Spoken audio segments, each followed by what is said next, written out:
देखो 18th century में क्या था कि मुग़ल जैसे इसकी डेथ हुई, किसकी, औरंगज़ेब की, कब हुई 1707 को उसकी जब डेथ हुई। उसके बाद क्या मुग़ल राज ने बिखर गया, क्योंकि ये बहुत ही फैनेटिक रूलर था, बहुत ही कट्टर था।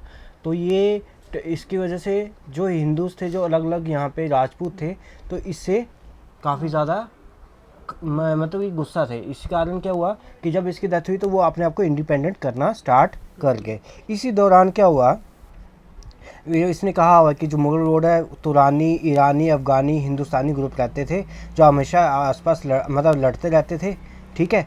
और जैसे ही औरंगजेब की डेथ हुई उसके 50 साल के अंदर अंदर क्या हुआ, 9 मुग़ल एम्परर क्या हो गया, मगर उसके आगे 9 रूलर इसके चेंज हो गए। मतलब कोई आता फिर उसको मार देते, कोई आता उसको मार देते, फिर आगे आगे ऐसे, ठीक है। तो इसका मतलब क्या हो गया, सेंटर वीक हो गया। जब सेंटर वीक हो गया तो क्या हो गया, नए नए क्या हो गए, वो किंगडम्स बनने लगे, जैसे अवध, बंगाल, दक्कन, ये सब नए नए बनने लगे। और उसके बाद क्या हुआ, उसी दौरान नादिर शाह ने अटैक किया, किसमें, कब, 1739 में। उसके बाद किसने क्या अटैक किया, मोहम्मद शाह अब्दाली ने। 1747 से 67 तक अब्दाली यहाँ पे अटैक करता रहा। तो इसकी वजह से क्या हुआ, इंडिया फाइनेंशियली, मिलिट्री काफ़ी ज़्यादा वीक हो गया और सफ़र्ड हुआ, समझ गया। तो इसकी वजह से जो फॉरेन जो नेशन आए थे उनको इंडिया को हराने का और डोमिनेट करने का एक क्या मिल गया, मौका मिल गया, ठीक है। तो इंडिया साइंस और टेक्नोलॉजी में भी पीछे था, क्योंकि मुग़लों को पता ही नहीं था कि क्या डेवलपमेंट हो रही है दुनिया में, ठीक है, समझ गए। चलो आगे चलते हैं,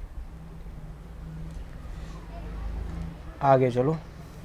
अब हम देखेंगे कौन कौन यहाँ पे इंडिया में आए, ठीक है। उन्होंने क्या क्या किया, पहले तो फैक्ट्री इस्टेब्लिश की, फिर अपनी फिर मोनोपोली इस्टेब्लिश करने लगे, फिर क्या करने लगे, धीरे धीरे कब्जाने लगे, जैसे आप पुर्तगीज़ देखते हैं, ठीक है। तो इंडिया के जो रिलेशन थे ना, वो इनके साथ एंशिएंट टाइम से थे, ठीक है। लेकिन मुग़ल एम्पायर अपने सी कोस्ट को, इंडिया की ये सी कोस्ट समझता ना, ये किनारे ये, तो इंडिया ये फेल हो गए इसको बचाने के लिए, क्योंकि उनके पास इतनी ज़्यादा स्ट्रॉन्ग क्या थी, नेवी नहीं थी, समझ गए। तो यूरोपियन के लिए ये कोस्ट बिल्कुल इजी था, यहाँ आके ट्रेड करें, वापस चले जाएं, वहाँ जाके बेचें। तो 15th सेंचुरी से यहाँ पे ट्रेड होता आ रहा था। उसमें वास्को डी गामा कब आया, एक पुर्तगीज़ नेविगेटर था, उसने एक रूट, देखो ये रूट था, ठीक है ना, यहाँ पे आया केप ऑफ गुड होप, इसको बोलते केप ऑफ गुड होप, यहाँ से यहाँ पे आया। तो उसने अपना रूट देखा, एक नया रूट खोजा, वो कब फिर वहाँ India Cape of Good Hope से सीधा आ गया कहाँ पे, पोर्ट ऑफ कैलिकट में, याद रखना डेट, 20 मई 1498 को आया, ठीक है। इसके साथ 4 शिप आई, 170 सेलर भी आए, और यहाँ पे जो किंग था जमोरी ने इसका खुले दिल से स्वागत किया, समझ गए। चलो आगे देखो। तो उन्होंने अपने ट्रेड सेंटर बनाए कहाँ पे, कोचीन में, गोवा में, दमन दीव में, और 1961 तक यहाँ वो रहे, समझ गए। अच्छा, ये थोड़ा इंटरेस्टिंग है, देखना 1492 में एक ये भी नेविगेटर आया था स्पेनिश, उसको भी कहा था इंडिया का रूट खोज, वो खोजते खोजते कहाँ चला गया, अमेरिका चला गया, ठीक है। अमेरिका आया तो उसने अमेरिका को डिस्कवर किया, किसने किया था, क्रिस्टोफर कोलंबस ने, समझ गए। आगे चलो, अब कौन आए इंडिया में, डच आए। तो इंडिया की स्पाइस काफ़ी ज़्यादा फेमस थी, ठीक है। तो डच ने क्या किया, काफ़ी ज़्यादा वाइज मतलब कि समुद्र यात्रा की, और यहाँ पे 1602 में क्या कर दी उन्होंने, एक Dutch east India company establish की। उसके बाद भी कहीं कहीं जगह इस्टेब्लिश की, मुसलिमपट्टनम, पुलिकट में, सूरत, करिकल, पटना, बेलसुर, कोचीन में भी उन्होंने अपनी फैक्ट्री इस्टेब्लिश की। तो यहाँ से वो क्या एक्सपोर्ट करते थे, cotton, clothes, raw silk, molasses, opium, indigo यहाँ से लेके जाते थे, समझ गए। तो उन्होंने एक मोनोपोली इस्टेब्लिश कर दी स्पाइस ट्रेड में, ठीक है, 17th सेंचुरी के पूरे 100 साल में। तो they establish a trade link between India and the island of the Far East. तो फार ईस्ट समझते हैं इंडिया ये, और ये फार ईस्ट ही वाला, समझ गए। तो इन्होंने एक लिंक इन्होंने इस्टेब्लिश किया इंडिया, और इसमें यहाँ से लेके जाते थे, यहाँ बेच देते थे, समझ गए। हाँ, they further establish their command on the pepper spice trade in the island of Sumatra, Java and Moluccas. ठीक है, ये सब यहाँ पे है, इंडिया के यहाँ पे है, ये है, ठीक है, ये जावा शाह यहाँ पे, समझ गए।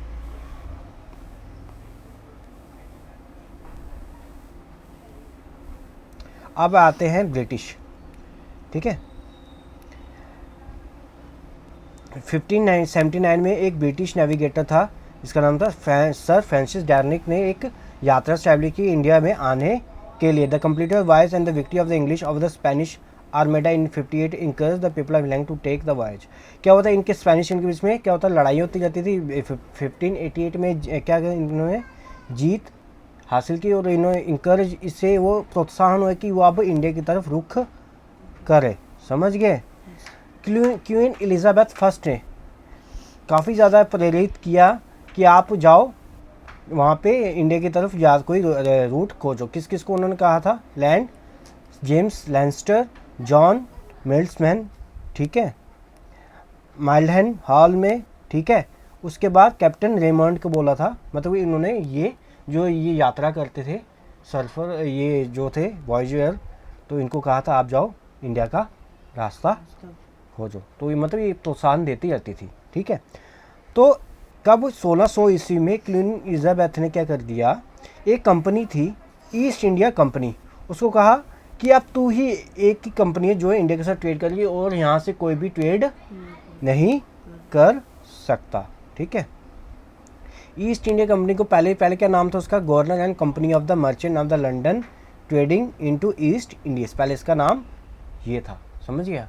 ये पूछेंगे पहला नाम क्या था, इतना बड़ा नाम है, देख लेना, ठीक है। आया समझ? आगे चलते हैं। वही मैंने कहा, रॉयल चार्टर का मतलब कोई भी और ट्रेडिंग नहीं कर सकता, वह पूरा कौन करेगा, ईस्ट इंडिया कंपनी, ठीक है।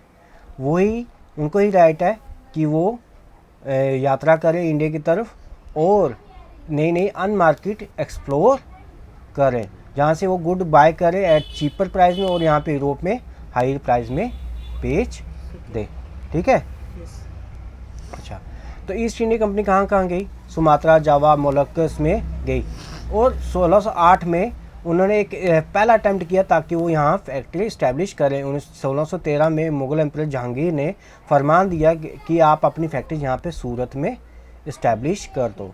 तो ये पहली फैक्ट्री थी किसकी, ब्रिटिश इंडिया। ये पूछेंगे पहली फैक्ट्री कौन सी थी, ये क्वेश्चन पूछेंगे, ठीक है। और भी फैक्ट्री उन्होंने खोली कहाँ पे, मद्रास में, बॉम्बे में, कलकत्ता में, समझ गए। अब कौन कौन आ गया, आपने देखा पुर्तगीज़ भी आए, डच भी आए, इंग्लिश भी आए, अभी एक और आएगा, फ्रेंच आएंगे। अब ये सब इकट्ठे होंगे, आपस में लड़ेंगे, लास्ट में कौन जीतेगा, इंग्लैंड वाले, ठीक है ना। तो फिर बाद में कौन कब्जा कर लेगा, इंग्लिश कर लेंगे यहाँ पे, ठीक है। The French company name Compagnie des Indes Orientales, ठीक है। ये 64 में हुई थी। इन्होंने पहली फ्रेंच फैक्ट्री कहाँ पे इन्होंने इस्टेब्लिश की, was establish in India by the François, याद रखना ये नाम भी है, फ्रैंकोइस कैरन ने की थी सूरत में। उसमें कहाँ पे, इंग्लिश ने कहाँ की थी, सूरत में, इसने भी सूरत है। Further factory establish in Masulipatnam, Pondicherry और माहे, चंद्रगढ़, कराईकल, बालासोर, सूरत और मारुति, यहाँ पे भी उन्होंने इस्टेब्लिश की। The establishment of Portuguese, Dutch and British and French in India, ये सब ने क्या कर दी थी, अब अपनी अपनी फैक्ट्री इस्टेब्लिश कर दी थी। Eastern island result in the face competition and rivalry, तो मैंने कहा ना, अब इनके बीच में कंपटीशन होने लगा और लड़ाइयाँ होने लगे।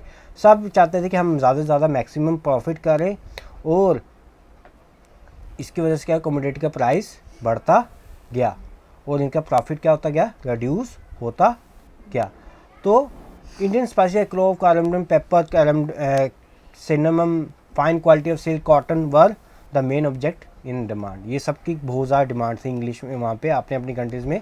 तो ये क्या करते कि मैं तेरे को ज़्यादा दाम दूंगा, फिर दूसरा कहता है मैं दूंगा, तो क्या हो गया, कंपटीशन में आपस में इतना हो गया कि अब आगे लड़ाई में आने लगे। अब एक दूसरे को प्रिवेंट करने के लिए इस ट्रेड से उन्होंने क्या कर दिया, इनके बीच में लड़ाइयाँ होने लगी, ठीक है। ये एक दूसरे की शिप को डुबाने लगे और ये जो इनकी शिप थी उनको ब्लॉक करने लगे, उसको आगे नहीं जाने देने लगे जो गुड्स लेके जा रही थी अपनी अपनी कंट्री में, और अगेंस्ट ईच अदर, और कई बार लड़ भी जाते थे। अपने अपनी पोस्ट जहाँ थे वहाँ पे क्या कर दिया, किला बंदी कर दी, मतलब ईंटों की दीवार, मतलब पत्थरों की बड़ी बड़ी दीवार रख दी, और अपने साथ आर्म्स रखने लगे, ठीक है। If they oppose establish of their family, जहाँ पे वो लोकल एरिया में अपनी फैक्ट्री इस्टेब्लिश करते, अगर लोकल उनको अपोज करते तो उनके साथ भी लड़ लेते, और इसकी वजह से ये पॉलिटिक्स करने लगे फिर, और पॉलिटिक्स और ट्रेड इनसेपरेबल हो गया। समझ गया? Yes sir. चलो ठीक है, फिर आज इतना ही।